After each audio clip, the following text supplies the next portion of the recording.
ప్రభువైన యేసుక్రీస్తు ప్రభునామములు అందరికీ వందనములు. ప్రకటన గ్రంథంలో 3వ అధ్యాయము 7వ వచనం నుంచి చివరి వరకు చదువుకుని ధ్యానం చేద్దాం. ఫిలదెల్ఫియా సంఘాన్ని గురించిన ధ్యానం. ఫిలదెల్ఫియాలో ఉన్న సంఘపు దూతకు ఇలాగు వ్రాయుము: దావీదు తాళపు చెవి కలిగి ఎవడునూ వేయ లేకుండా తీయవాడును, ఎవడునూ తీయలేకుండా వేయువాడునైన సత్య స్వరూపియగు ప్రభు పరిశుద్ధుడు చెప్పు సంగతులేవనగా, నీ క్రియలను నేనెరుగుదును, నీకున్న శక్తి కొంచెమై ఉండినను నీవు నా వాక్యమును గైకొని నా నామమును ఎరుగనలేదు. ఇదిగో తలుపు నీ ఎదుట తీసి ఎంచి ఉన్నాను, దానిని ఎవడునూ వేయనేరడు. యూదులు కాకయే తాము యూదులమని అబద్ధమాడు సాతాను సమాజపు వారిని తప్పించెదను. వారు వచ్చి నీ పాదముల ఎదుట పడి నమస్కారం చేసి, ఇదిగో నేను నిన్ను ప్రేమించితినని తెలుసుకున్నట్లు చేసేదను.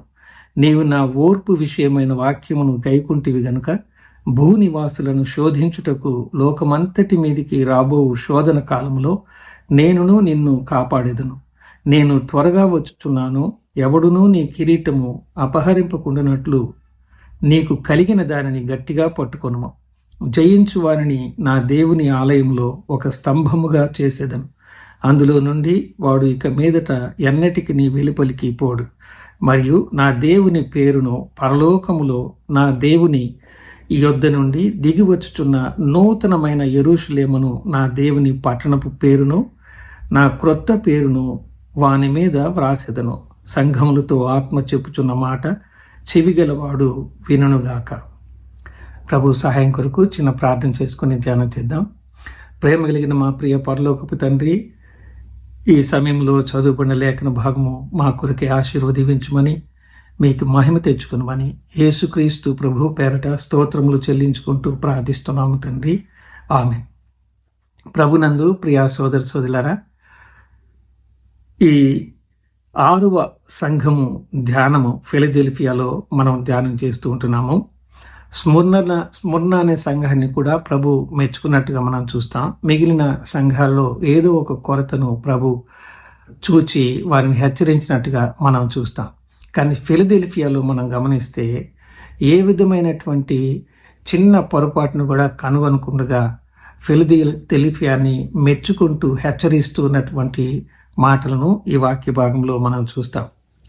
ఫిలదెల్ఫియా అనేటువంటిది కూడా ఒక చిన్న పట్టణంగా ఉంది, కానీ అది ఒక జంక్షన్ లాంటి పట్టణంగా ఉంటూ ఒక వ్యాపార కోడిలిగా ఉన్నటువంటి ప్రాంతంగా కూడా మనం టర్కీ దేశంలోనే ఈ ఫిలదెల్ఫియా అనే దాన్ని కూడా మనం చూస్తాం. కానీ ప్రస్తుతము ఆ 7 సంఘాలను గురించినటువంటి ఉనికి మనకు చెప్పుకోదగినంతగా మనకు ఉండదు. సకల విధములైనటువంటి విగ్రహారాధనతో కూడినటువంటి ఆ ప్రాచీన ప్రాంతము ఇప్పుడు టర్కీ అని పేరుతోటి పిలువబడుతున్నటువంటి దేశంలోనే ఈ ఫిలదెల్ఫియా సంఘం కూడా ఉంది.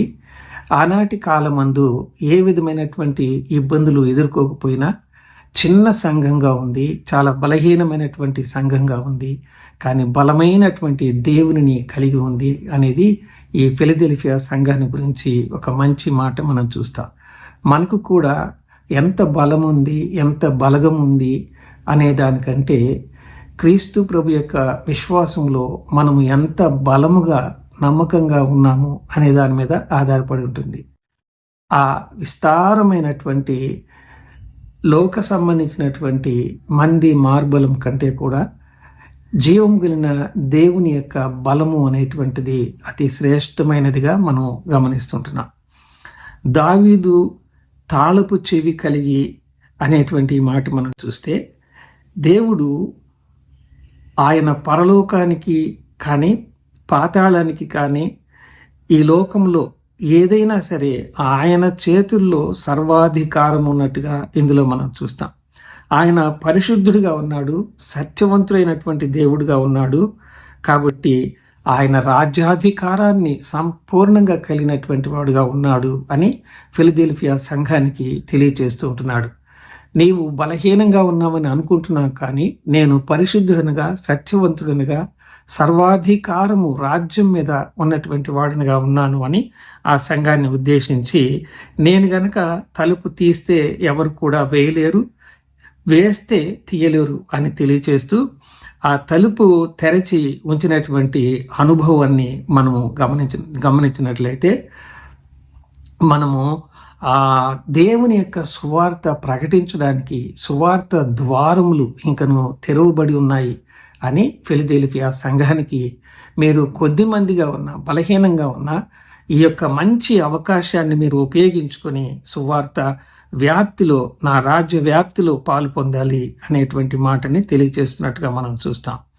8వ వచనంలో, నీ క్రియలను నేను ఎరుగుదును, నీకున్న శక్తి కొంచెమే ఎండినను, నీవు నా వాక్యమును గైకుని నా నామము ఎరుగనలేదు. ఇదిగో తలుపుని ఎదుట తీసి ఉంచి ఉన్నాను, దానిని ఎవడును వేయనేరడు అనే మాటని ఇందులో మనం చూస్తున్నామంటే, దేవుని వాక్యాన్ని వాళ్ళు గైకొని కష్టములో శోధనలో కూడా దేవుని వాక్యాన్ని ఎరుగము అన్నట్లుగా వాళ్ళు క్రియలు యందు ప్రవర్తించకుండా ప్రభు కొరకు నమ్మకమైనటువంటి వారుగా వారు జీవించినందువలన వారి యొక్క జీవిత కాలంలో ఆ నమ్మకత్వాన్ని ప్రభు మెచ్చుకునేటువంటి వాడుగా ఇందులో మనం చూస్తున్నాం. అదే సమయంలో ఎవరు మోయడానికి వీరులేనటువంటి సువార్త వ్యాప్తికి ఆయన మార్గాన్ని ఏర్పాటు చేసి తెరచినటువంటి తలుపులను ఉంచినట్టుగా మనం చూస్తాం. మనం అనుకుంటాము రకరకాల పరిస్థితుల వలన సువార్త ప్రకటన చేయలేకపోతున్నామని. కానీ ఈ రోజున మనం ఆలోచన చేస్తే మునుపెన్నడూ లేనటువంటి ఇలాంటి మాధ్యమాలు వచ్చేసాయి. ప్రపంచవ్యాప్తంగా మన యొక్క స్వరాన్ని యేసుక్రీస్తు ప్రభు స్వరము కలిపి వినిపింపచేస్తున్నటువంటి దినాల్లో మనం ఉంటున్నాం. కాబట్టి నిరాశ పడకుండా, నిస్పృహ పడకుండా మనము బలహీనులమనేటువంటి మనసులో ఆ ఆలోచన తీసివేసి, బలవంతుడు, సత్యవంతుడు, పరిశుద్ధుడైనటువంటి దేవుడు మనకు సర్వాధికారిగా ఉండి మార్గాన్ని ఏర్పాటు చేస్తున్నాడు. కాబట్టి ఏదో ఒక రూపంగా అన్ని రకాలుగా మనము ఆ సువార్త ప్రకటనకు తెరచి ఉన్నటువంటి ఆ యొక్క మార్గాలను అన్వేషిస్తూ సువార్త సేవలో ప్రోత్సాహకరంగా ముందుకు వెళ్ళాలి. మన పక్షంగా ఉన్నటువంటి వాడు బలవంతుడు అని ఈ మాటల్లో మనం చూస్తుంటున్నాం. 9వ వచనంలో, యూదులు కాకయే తాము యూదులమని అబద్ధమాడు సాతాను సమాజపు వారిని రప్పించెదను, వారు వచ్చి నీ పాదములు ఎదుట పడి నమస్కారం చేసి, ఇదిగో నేను నిన్ను ప్రేమించితినని తెలుసుకున్నట్లు చేసేదను అనేటువంటి మాటలు ఈ భాగంలో 9వ వచనంలో మనం చూస్తే, యేసుక్రీస్తు ప్రభు యొక్క సువార్త వ్యాప్తిలో మరి యూదులు కాకుండా యూదులమని చెప్పుకుంటూ ఉన్నటువంటి కొందరు అనేక రకాలైనటువంటి సంఘంలో ఇబ్బందులకు గురి చేసినటువంటి వారిని దేవుడు ఏం చేస్తున్నాడంటే, ఎవరైతే యథార్థవంతులైనటువంటి పరిశుద్ధులైనటువంటి దేవుని పిల్లలకు వారి యొక్క బలాన్ని, వారి యొక్క మత పరమైన, వారి యొక్క శరీర సంబంధించిన బలాన్ని ఉపయోగించి ఇబ్బందులు పెడుతున్నారు, వారిని నీ పాదముల యొద్దకు నేను తీసుకుని వస్తానని దేవుడు చెప్పినటువంటి ఈ మాట. అంతకంటే ఇంకేం కావాలి? మన ఉద్దేశం వాళ్ళు మన పాదాల దగ్గరికి రావాలని కాదు, కానీ వారి హృదయాలలో ఉన్నటువంటి ఆ దుష్టత్వాన్ని యేసుక్రీస్తు ప్రభు శిలువ రక్తము సువార్త ద్వారా మనము దూరపరిచి వారిని కూడా మిత్రులుగా దేవుని సంఘములో సమాధానంతో కొనసాగించబడడానికి ఇది ఒక అవకాశంగా మనము గమనించవచ్చు. 10వ వచనంలో, నీవు నా ఓర్పు విషయమైన వాక్యమును గైకుంటివి కనుక భూనివాసులను శోధించుటకు లోకమంతటి మీదికి రాబో శోధన కాలంలో నేనును నిన్ను కాపాడేదును అనేటువంటి ఈ మాటలో ఆయన కొరకు విశ్వాసాన్ని విడిచిపెట్టకుండా, ఆ ప్రభువుని నిరాకరించకుండా వాక్యాన్ని మార్చి కలిపి చెరిపి వాళ్లకు అనుకూలంగా మార్చుకొని లాభాపేక్షతోటి ఏ విధమైనటువంటి వాక్య ప్రకటనలు చేయకుండా ఉన్నందువలన లోకములోనికి వస్తే దేవుడు మనుషులను శోధించేవాడుగా, శోధనను జయించడానికి సహాయం చేసేవాడు. ఇక్కడ శోధన అనేటువంటిది మనం చూస్తే తిరిగి సువార్త వినడానికి అవకాశం లేనటువంటి పరిస్థితులు వస్తాయి. అలాంటి పరిస్థితులలో కూడా నీ యొక్క విశ్వాసాన్ని నేను గుర్తించాను కాబట్టి నిన్ను ఆ స్థలములో నుంచి తప్పించి నా దగ్గరకు ఆకర్షించుకొని నేను నిన్ను కాపాడుతాననేటువంటి మాటను ప్రభు తెలియచేస్తూ ఉంటున్నాడు. సహించినటువంటి వారు, విశ్వాసాన్ని పట్టుకొని క్రీస్తు కొరకు నమ్మకంగా ఉన్నటువంటి వారుగా ఫిలదెల్ఫియా వారిని గురించి, సంఘాన్ని గురించి మనము చూస్తాం.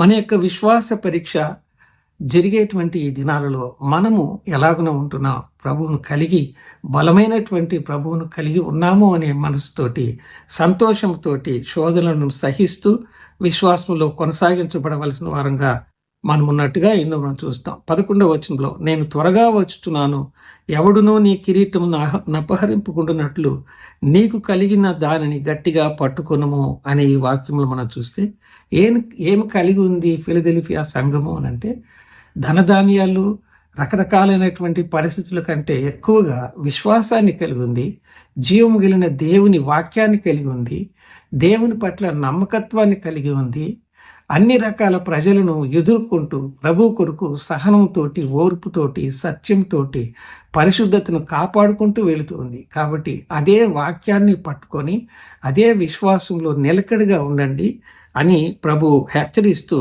వాటిని మీ యొద్ద నుంచి ఎవరు అపహరించకుండా చూచుకోండి అని అంటే, నమ్మినటువంటి సత్యాన్ని మనము గట్టిగా పట్టుకొని, అనగా ప్రభువు కొరకు దృఢమైనటువంటి విశ్వాసంగా మనము నిలిచి ఉన్నప్పుడు, అంతము వరకు ఆయన కొరకు నమ్మకంగా ఉన్నప్పుడు ఆయన జీవ కిరీటం ఇచ్చేవాడుగా ఉన్నాడు. అది ఇతరులు అపహరించుకోకుండా చూడండి అంటే, ఇతరుల యొక్క రకరకాల ప్రలోభాలకు లోను కాకుండా ప్రభువుని చూస్తూ ఈ లోకంలో ఆయనను మెప్పించే రీతిలో, మనుషుల మెప్పు కోరకుండగా, మనుషులందరూ మనలను చిన్నవాళ్ళుగా చూడవచ్చు, కానీ మనలో ఉన్నటువంటి ప్రభు బలవంతుడు, మనకు తెరిచినటువంటి ఆ తలుపులు ఎంతో మార్గాన్ని చూపించినటువంటి వాడు అనేటువంటి సత్యాన్ని మనం కలిగి ముందుకు సాగాల్సిన వారంగా మనం చూస్తాం. 12వ వచనంలో, జయించువారిని నా దేవుని ఆలయంలో ఒక స్తంభముగా చేసేదను, అందులో నుండి వాడు ఇక మీదటి ఎన్నటికి వెలుపలికి పోడు, మరియు నా దేవుని పేరును పరలోకంలో నా దేవుని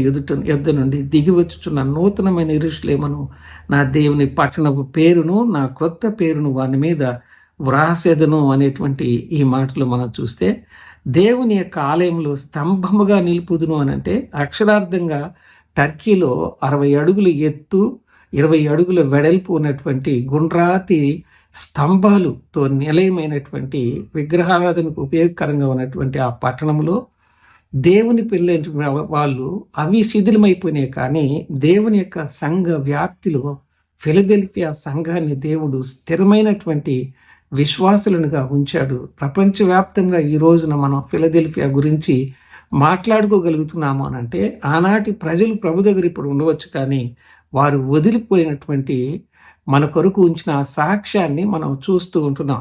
అది నిలకడగా భద్రతను కలిగి వారు ప్రభు యొక్క సన్నిధిలో ఉంటారనేటువంటి వాగ్దానాన్ని ప్రభు ఇస్తున్నాడు. ఆయన నామము అన్ని నామముల కంటే పైనున్నటువంటి నామముగా, దేవుని పట్టణము పరలోకపు పట్టణంలో వారికి తన యొక్క నామాన్ని ఇచ్చేటువంటి దేవుడుగా, ఆయన నామంలో రక్షణ పొందినటువంటి వారిని తండ్రి అయిన దేవుని ఎదుట నేను ఒప్పుకుంటాను అని చెప్పాడు. క్రొత్త పేరును మనకిచ్చి, రక్షించబడిన వారు మీరు తండ్రి పిల్లలనే అధికారాన్ని ఇస్తున్నానని ప్రభు చెప్పినటువంటి మాట మనం గమనిస్తుంటున్నాం. 13వ వచనంలో, సంఘములతో ఆత్మ చెప్పుచున్న మాట చెవిగాల వాడు వినుగా కంటే, అన్ని సంఘాలతోటి ఒకే మాట చెప్పినటువంటి మాటగా ఈ యొక్క మాటని మనం చూస్తుంటున్నాము. వినడము అనంటే విశ్వాసం కలుగుతుంది. ఆ విశ్వాసాన్ని మనలో ఆ కార్యసాధకం చేస్తున్నాడు దేవుడు అనేది మనం అర్థం చేసుకునేటువంటి వాళ్ళంగా ఉండాలి. దానిని మనం నమ్మి ఆ విశ్వాసాన్ని అనుసరిస్తూ ఈ లోకంలో మనం జీవించాలి. కాబట్టి చెవి ఉండి విని దాన్ని విడిచిపెట్టకుండా అర్థం చేసుకొని గ్రహించి విశ్వాసమును కాపాడుకుంటూ స్థిరమైనటువంటి వారముగా అనుసరించే వాళ్ళంగా ఉండాలని మనం చూస్తాం. బలము కొంచెమే ఉంది, కానీ దేవుని యొక్క శక్తి వాళ్ళకు ఉన్నటువంటి విధానాన్ని మనం చూస్తున్నాం. ప్రభు కొరకు నమ్మకమైనటువంటి వాళ్ళనిగా ఫిలదెల్ఫియా సంఘస్థులను మనం చూస్తున్నాం. బలాన్ని కొంచెమే ఉన్నా కానీ వాక్యాన్ని గైకున్నందువల్ల, ప్రభు నామాన్ని చివరి వరకు వారు కలిగి ఉన్నందువల్ల ప్రభు వారిని మెచ్చుకుంటున్నట్టుగా, ఏ ఒక్క లోపాన్ని కూడా చూపించినటువంటి సంఘముగా ఫిలదెల్ఫియా సంఘాన్ని గురించి మనం చూస్తున్నాం. ప్రభు రాకడలో ఎత్తబడే సంఘముగా, ఆయన ఎదుట ముడత, మచ్చ, డాగు, మలినం అట్లాంటిది ఏది లేనటువంటి వారంగా మనం ఉండాలి అని అంటే ఈ లోకము ఈ జీవితం ఒక్కటే దేవుడు మనకిచ్చాడు. దీని తర్వాత ఈ శరీరం ఉండదు. మహిమగల దేహాలతో ఆయన చూస్తాం మనం ఆ నిరీక్షణతో ఈ లోకంలో అట్టి విశ్వాసంలో స్థిరమైనటువంటి వారంగా తాత్కాలికంగా వచ్చేటువంటి రకరకాల శోధనలు, ఇబ్బందులను ప్రజల ద్వారా, పరిస్థితుల ద్వారా, ఆరోగ్యము ద్వారా, నిరుత్సాహము ద్వారా వచ్చేటటువంటి వాటి అన్నింటినీ కూడా ఓర్పుతో, సహనంతో మనం ఎదుర్కొంటూ ఉంటే ప్రభువు మనలను మన పక్షంగా ఉంటాడు. ఆయన మనల్ని బలపరుస్తాడు. ఆయన మనను స్థిరపరిచేటువంటి వాడుగా ఉన్నాడని మనం చూస్తున్నాం. ఈ చిన్న ధ్యానం మన కొరకై ప్రభు ఆశీర్వదించింది గాక. ఇంకా యేసు ప్రభు రక్తంలో విమోచించబడకుండా ఉన్నటువంటి వారు ఉంటే ప్రభు యేసుక్రీస్తు జీవముగిలిన దేవుడు, రక్షకుడు, ప్రాణం పెట్టినవాడు, తిరిగి లేచినటువంటి వాడు, మనలను కూడా మరణించినా తిరిగి లేపి తనతో నిత్యత్వంలో స్థిరమైనటువంటి వారినిగా ఉంచేవాడు, ఈ లోకంలో స్థిరపరిచేవాడు, పరలోకంలో ఉంచేటువంటి వాడిగా మనం చూస్తున్నాం. దేవుడి మాటలు మన వెనుకడిలో ఆశీర్వదించింది. Thank you. వందనాలండి అందరికీ.